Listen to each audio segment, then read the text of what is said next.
Donc si je vous ai fait venir aujourd'hui, c'est pour vous faire part donc, des deux thèmes majeurs qui vont animer notre Assemblée Générale cette année. Le premier concerne la désertification médicale et ses conséquences, bien sûr sur le milieu pharmaceutique. Et la deuxième est l'innovation que nous allons faire cette année avec un atelier qui sera consacré aux médicaments vétérinaires. Alors moi je vais commencer par vous parler donc de cette première partie qui concerne la désertification médicale et l'étude que nous avons menée de concert entre l'APR et Celtifarm. Donc ça fait plusieurs années que nous parlons de désertification médicale dans certains départements français. Depuis 2005, l'APR a alerté donc les pouvoirs publics, les administrations et les élus sur les risques qu'une désertification faisait peser sur les officines de proximité et par conséquent sur les populations souvent fragiles qui vivent en milieu rural. Durant ces 3 dernières années, donc, différents ministères ont semblé prendre conscience du problème, mais pour le moment, pas de solution concrète. Les maisons médicales qui ont été présentées par Mme Bachelot comme une solution inespérée se révèlent en fait un remède pire que le mal. Dans un tel schéma, un nombre encore plus important d'officines rurales risque de se trouver orpheline de tous les prescripteurs et donc vouée à une mort certaine. Donc face à cette désertification médicale qui est désormais inéluctable et qui va concerner plus de 20% des officines de proximité dans les 5 ans à venir, l'APR a décidé d'aborder la question dans sa globalité en incluant dans sa réflexion la prescription, le patient et la pharmacie. Voici donc à grandes lignes le schéma tel qu'il sera présenté donc à notre Assemblée Générale et au pouvoir public dans les prochaines semaines.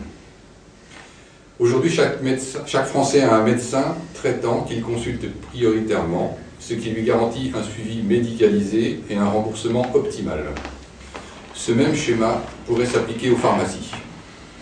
Ainsi, tout patient domicilié dans une commune ayant perdu son médecin prescripteur ou résidant dans une commune appartenant à la zone de chalandise d'une pharmacie serait tenu de se faire délivrer ses prescriptions dans cette seule officine.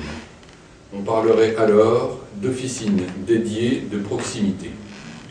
Ce rattachement est déjà défini par la loi de répartition démogéographique.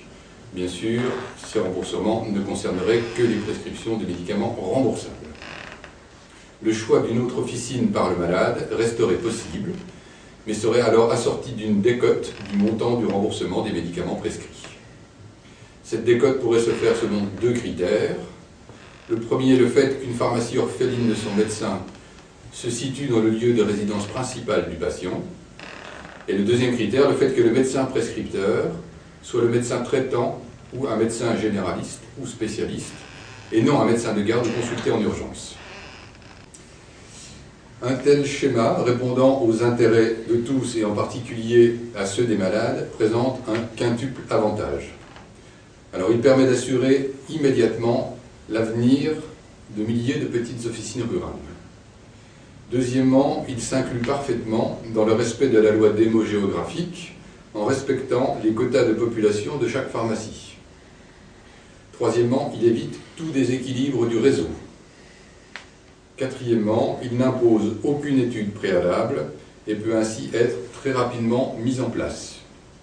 Et enfin, il prend en compte les nouvelles missions du pharmacien définies par la loi HPST, en particulier celle d'acteur de soins de premier recours, auquel peut s'adjoindre, bien évidemment, le pharmacien correspondant.